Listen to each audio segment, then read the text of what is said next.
নির্বাচন কমিশনে এখনো বৈধতা না পাওয়ায় আসন্ন জাতীয় নির্বাচনে অংশগ্রহণ অনিশ্চিত হয়ে পড়েছে ব্যারিস্টার আনিসুল ইসলাম মাহমুদের নেতৃত্বাধীন জাতীয় পার্টির। যাচাই বাছাইয়ে একটি ছাড়া সব আসনে দলের প্রার্থীদের মনোনয়ন বাতিল হয়েছে। উচ্চ আদালতের রায়ে দলের কাউন্সিলের বৈধতা এবং লাঙল প্রতীক তারাই পাবেন বলে আশা করছেন দলটির শীর্ষ নেতারা।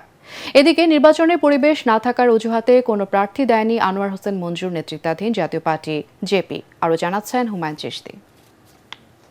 দলের চেয়ারম্যান জিএম কাদেরের সাথে শীর্ষ পর্যায়ের নেতাদের বিরুদ্ধে গত বছরের ৯ আগস্ট অষ্টমবারের মতো ভাঙে জাতীয় পার্টি।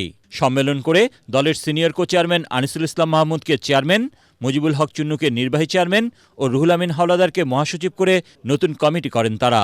তবে ওই কাউন্সিলকে এখনও বৈধতা দেয়নি নির্বাচন কমিশন। এ বিষয়ে হাইকোর্টের দ্বারস্থ হলে নির্বাচন কমিশনের প্রতি রুল জারি করে উচ্চ আদালত।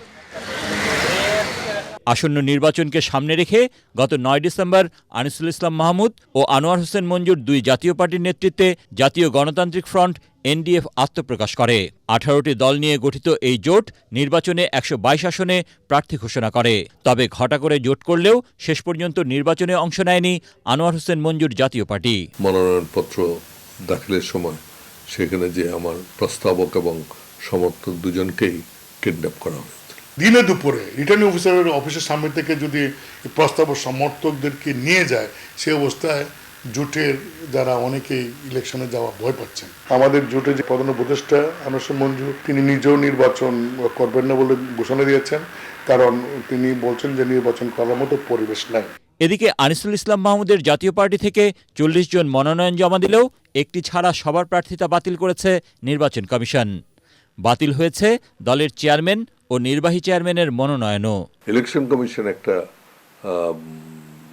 নির্দেশ দিয়েছে যে জাতীয় পার্টির রিকগনাইজ সিগনেটারি হচ্ছে জনাব কাদের। কোনো বিষয়ে রিটে যদি রুল ইস্যু হয় এবং হিয়ারিংয়ের জন্য রাখা হয়, অনেক সিদ্ধান্ত আছে, তাহলে এই বিষয়ে কিন্তু আর কার্যক্রম সংশ্লিষ্ট পক্ষের করা উচিত না। নির্বাচন কমিশন কিভাবে কাদের সাহেবের সাইনের যে মনোনয়নপত্র গ্রহণ করার জন্য নির্দেশ দিলেন, এটা আমরা মনে করি এটা নির্বাচন কমিশন পক্ষপাতিত্ব আচরণ করেছেন।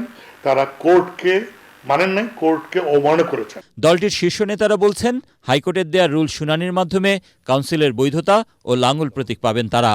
সেক্ষেত্রে দলীয় প্রার্থীরাও নির্বাচনের সুযোগ পাবেন।